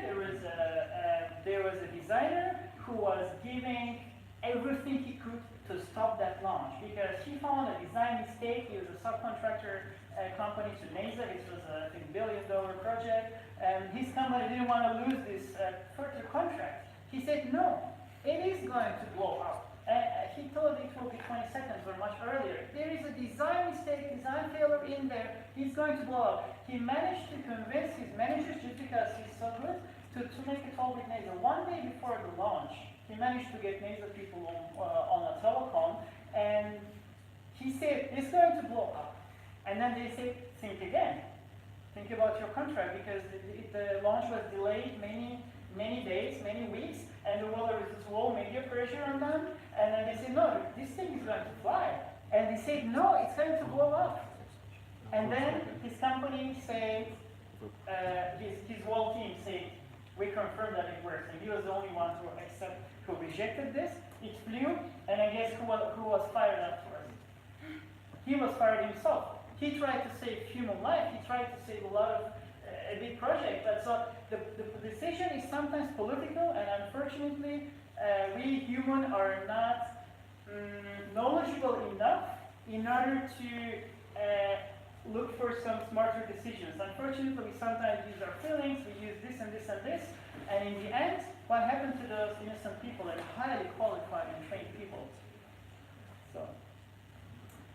Exactly. So we're running out of time because after this presentation I have another talk, so I have to go. So I would suggest that we go through some pictures. You were here. How about Sorry? Question. Yes. I might have a question. Yes. Interesting question. What do you think about the idea to create space station around Mars or Moon? Around Mars is too much. We don't have experience about Moon. I don't understand why people want to go to Mars to colonize Mars, because in the end, Moon is so close, and we don't have experience with the Moon. And people people try to go to Mars, which is not easily accessible. But Moon is in a distance of a couple of days. So, I mean, space station. around a space station, let's say around the Moon, let's say not around Mars. I think it's around, yeah. It's a good idea. It's a good idea to be a jump over to Mars and to other planets. But of course, it is actually quite an expensive thing, and you need to convince people. Because sometimes the technology goes step by step, and it comes to a point where there's some natural need. What happened in the 60s was not a natural need. It was just a personal power. And that what happened is they went to the Moon, and they had no material of. They cannot actually go to the Moon again because it was not documented well enough. Yeah. So it actually was a good step, but not at the right time. So everything has to come and develop and go over time, and so I don't think it will happen tomorrow. Yes, sorry. How much on average does an average space scientist make comparable to a scientist in academia or industry? In Germany? Let's suppose in Germany, or in Europe in general. It's more or less the same. Oh, really? Yes. So the space scientist makes about the same as the scientist in academia or industry? More or less. It really depends where. If you can do PhD in a lot of private companies. A friend of mine is doing the research institute called the IFKI. It's a German Robotics Institute for Artificial Intelligence, and he's getting as much as I do. And he's doing robots for mainly Mars, but yeah, and how much money do you make? I'm not telling this. Okay. I'm not telling this. You can Google, say that Germany engineer, I don't know, 5 to 10 years experience, and you can look for that. Can I Yes. ask you one question? Okay, you told us that it was your child dream to study space and to work with something connected with space. Yes. What is your main motivation now to work with space? And why do you really like it now? It's first of all, it's not as cool as it was before, because it was like, wow, it's so cool. And then what I do is I develop a structure of a satellite, which actually needs to be which is 100% needed only the first 7-8 minutes of the flight. Okay, the thermal system, and also the thermoelastic analysis. The thermal system is used during the whole lifetime, but actually yesterday with our management group, I was discussing of kind of a factory in space in order to bring the satellites into space, because if you look 20 to 30% of the satellite structure, and then you actually need that structure just for the launch, and later on you don't need it, you need minimal things. And then actually a manufacturing facility in space would save you a lot of money, because if you look at trend, new trend is going to the small satellites, like low Earth orbit satellites. And if you start in the ISS, putting some robots and putting some small sats, like 1 year, 2 year, and then just launch them, because it's also LEO. And this could actually work. And if you automatize the system, but the thing is, now when I'm inside, coming back to the question, when I'm inside this thing, I start feeling like, okay, how do I make a change for human life? Okay, for example, when I was working for MTG, it was the meteorological satellite, and I was looking, okay, what does this instrument do? It's not my job, but I was quite interested in this instrument, and now I'm working for another satellite called Electra. I think it's the electrical and propelled telecommunication satellite. Everybody knows electric propulsion? Yes, yeah. So there's the chemical propulsion, where you need a lot of fuel, and then there has to be a burning process, so you need an oxidizer, and at the same time, so you get double the mass, almost double the mass that you bring there. And one example, very good example, MPG was 4.3 tons. Well, it still is 4.3 tons. Around I think 1.9 or 2 tons are oxidizer and fuel. And it's a geostationary satellite, and Electra is a geostationary satellite as well. It is 2.2 tons, and the fuel tank, it doesn't need an oxygen, fuel tank is only 300 kilograms mass. So it is almost a similar satellite, but it's much lighter due to the fact that you use electric propulsion. But there is a difference that it takes 7 months to get to the orbit, and the other one goes in 1 week. Okay, so your main motivation is thinking about what you can do for mankind. Yeah? Yes, that's one of them. Exactly. Okay. And I want to do something different. I don't want to work in the same type of projects over and over again. So, exactly. So, I have one question. I want to go with one question and then immediately switch to the pictures. Alright, so what new book would you recommend? Well, did you ask that question or not? So, I don't know, it really depends on your taste. As a kid, I hated reading books. I had to read books because the school wanted to, and sometimes I was cheating, I was not reading some pages, until I heard of Isaac Asimov. And I was always talking about space and this and that since I was 3 years old. I really remember the day when our neighbor came and he said, Alev, what will you be when you grow up? And I was thinking. I said, cosmonaut. This is because I'm an astronaut in Bulgarian. And then since then I was And in Russian as well, right? Yeah. So, and then what happened is I started reading, but when I was 9 years old, I hated reading books. I read the book of Asimov, I Robot. It's kind of a classic. And then it was 150, I don't remember. I finished in one breath. And then I went to our family friend, I called him and I said, do you have more books from him? She said, why, you didn't like it? I said, no, I will have them. So I started reading books of him, and then, I don't know, I read definitely over 30 books from him. But I know that he's written 520 books for his life. So, yeah. So, that's, I can recommend Isaac Asimov, but I've also read books from Michael Crichton, Arthur C. Clarke as well. But I cannot really tell you what that book is good, that book is good. You have to find your own book that inspires you. Because when I read a book of Asimov, the first 20 books, I was sensing that, okay, that's interesting, but that adds something to my life. And all of a sudden I started seeing, but that paragraph answered the question I've been asking myself in my life. But the question didn't exist, it was not formulated, but I was seeing the answer.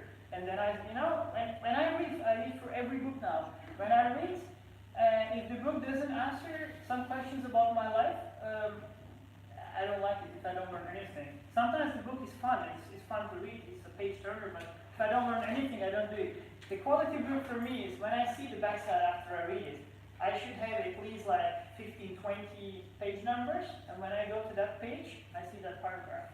So when you see the books I read, it's always like this. You go to the backside, you look at the pages, and then you go to that page, you see the paragraph, and of course, that is for me, that is important for me. Everybody has his own thing, so you should find your own way, you should find your own way of,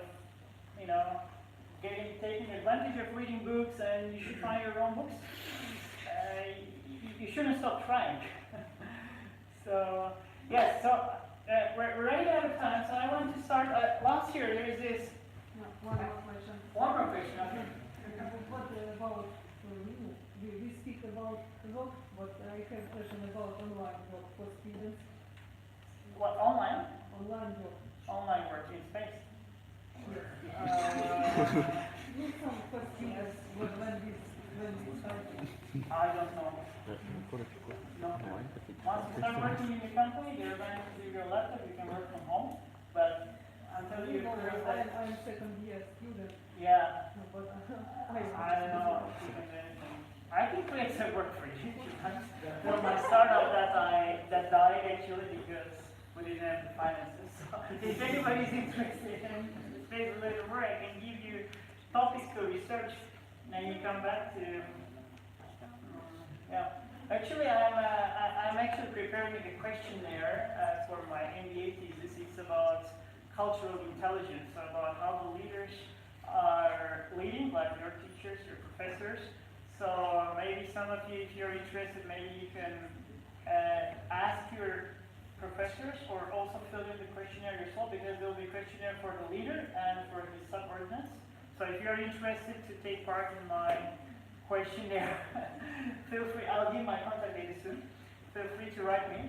but we really have to cut down because we don't have much time. So this is the. What happened?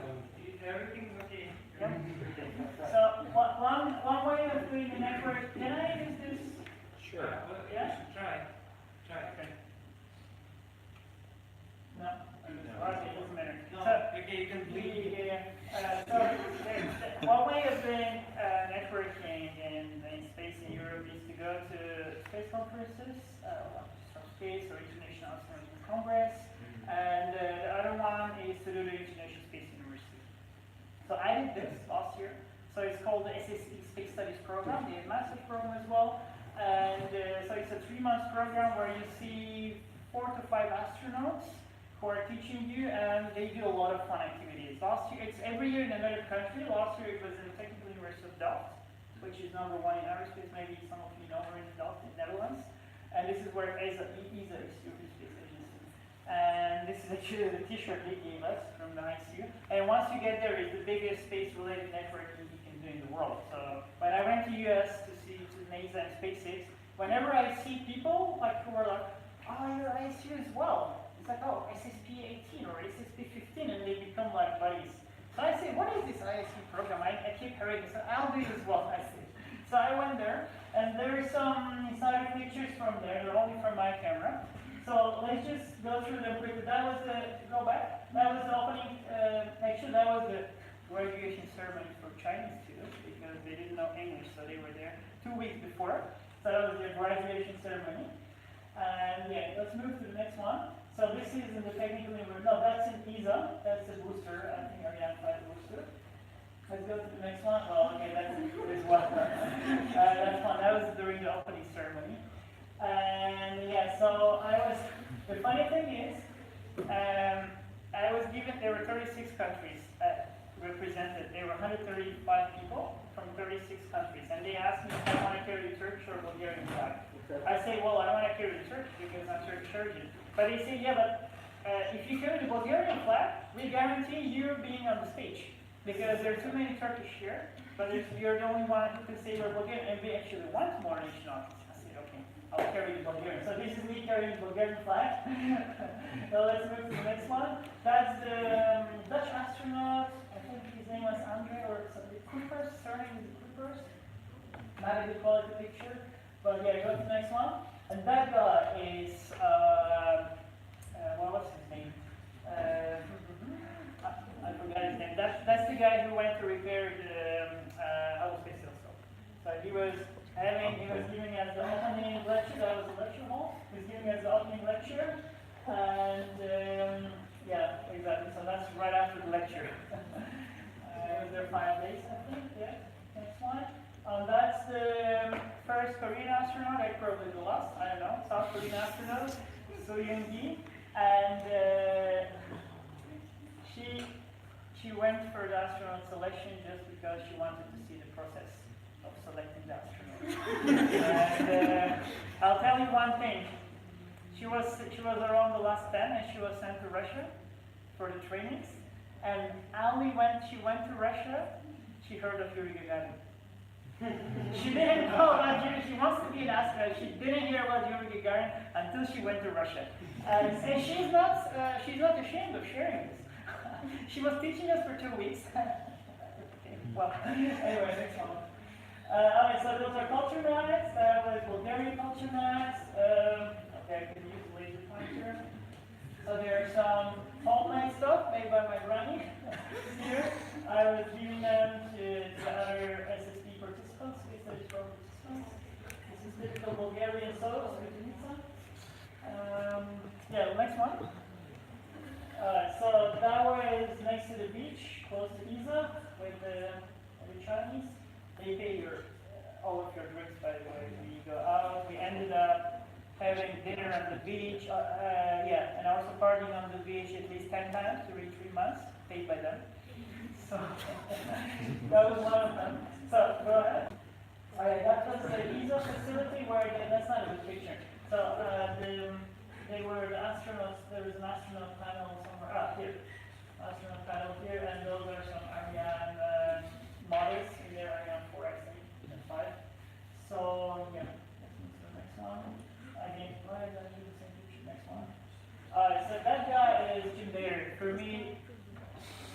guy which brought in my mind, because that guy is 86 years old. He's a professor at the University of Hawaii, and every year he flies over to give this lecture. And I cannot give you a specific example, but he keeps speaking words of wisdom. He's like, he says, you guys, because we're 80%, you guys are destroying the society.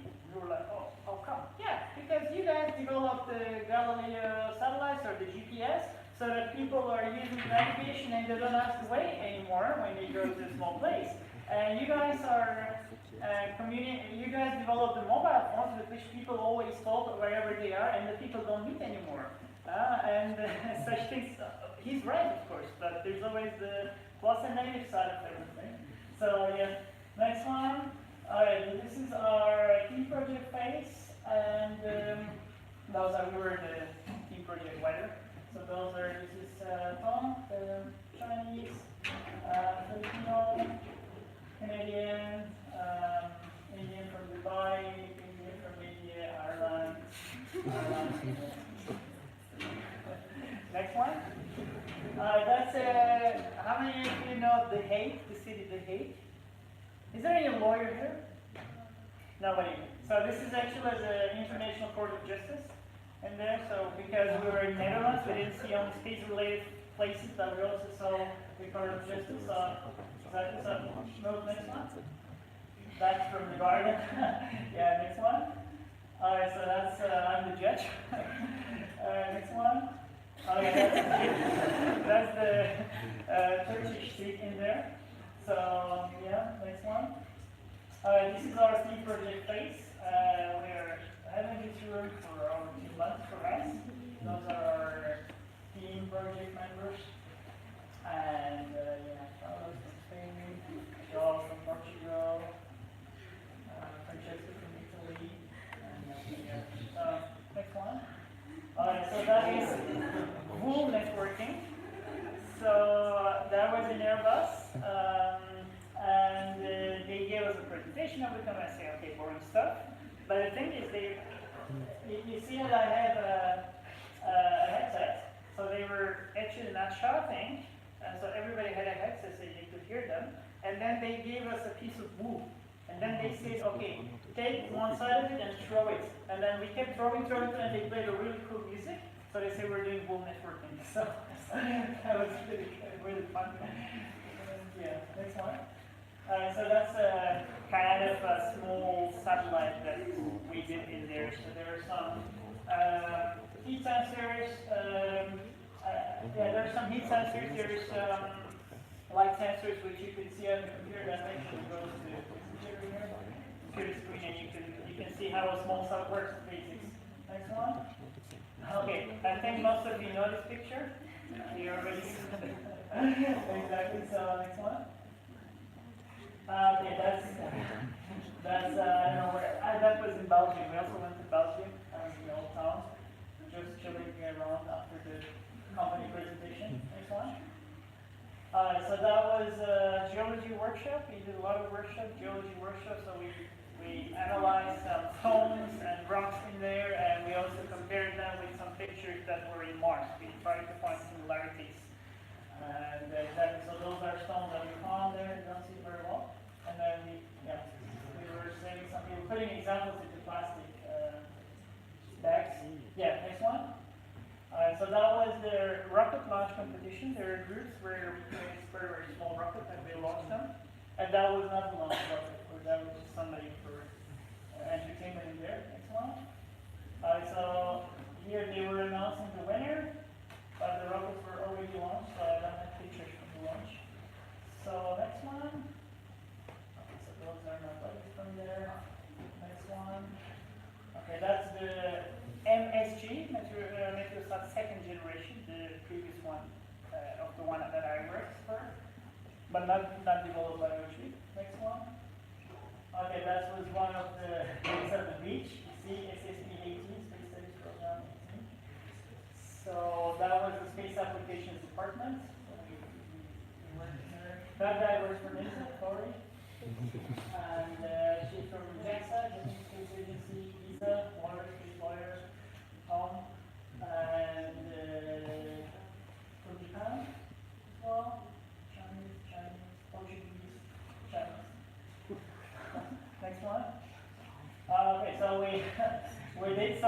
kind of field work. There's this mud sea. Maybe some of you know that north of Germany and north of Netherlands, there's a very special region which is called the mud sea. And with this mud sea, you can actually walk. Actually, in Germany, you can walk to an island because it's a very flat region. The water goes away, and if you're there at the right time, you can actually do the tour walking to an island, and you come back by ferry. Because you wait until the water goes up and stuff on the same day. Yeah? And that it's not so extreme in Netherlands, but we walked in that area where the sea goes and comes, so low tide and high tide. And yeah, so this is something we found there with some. I didn't dare to touch it, but yeah. Next one. Okay, this is how muddy it is.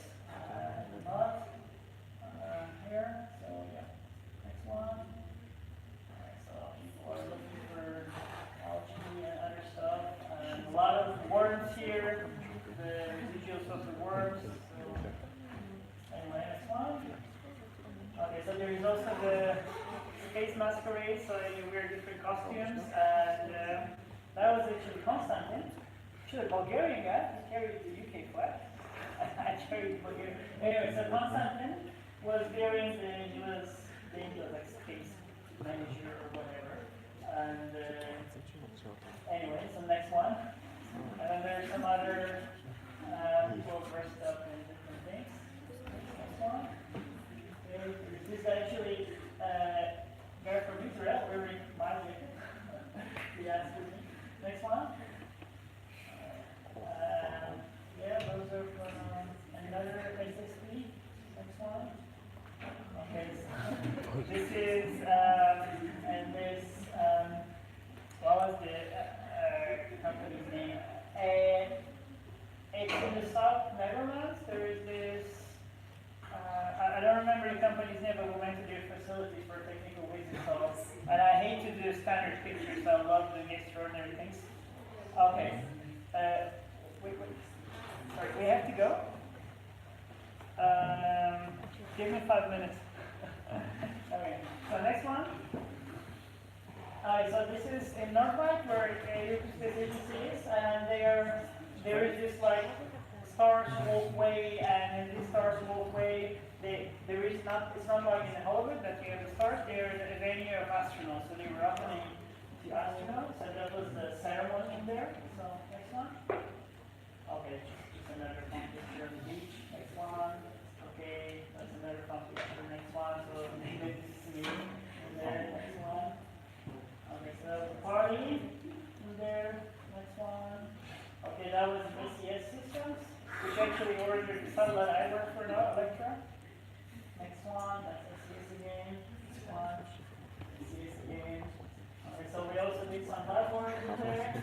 So we tested the satellite we built in there. So yeah, clean room.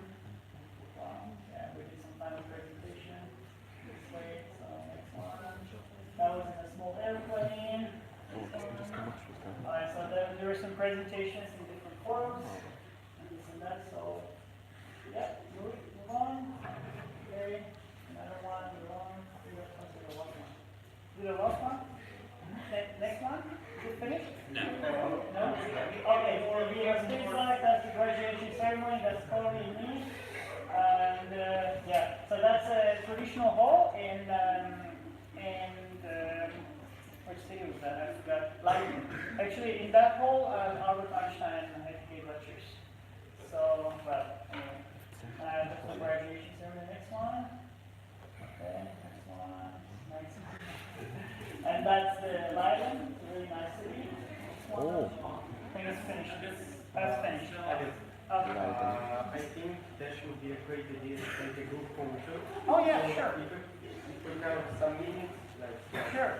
Come here. Yes. Okay. Well, you guys come here. I'll talk to you a little bit. So, let's take a group photo. Please, come here.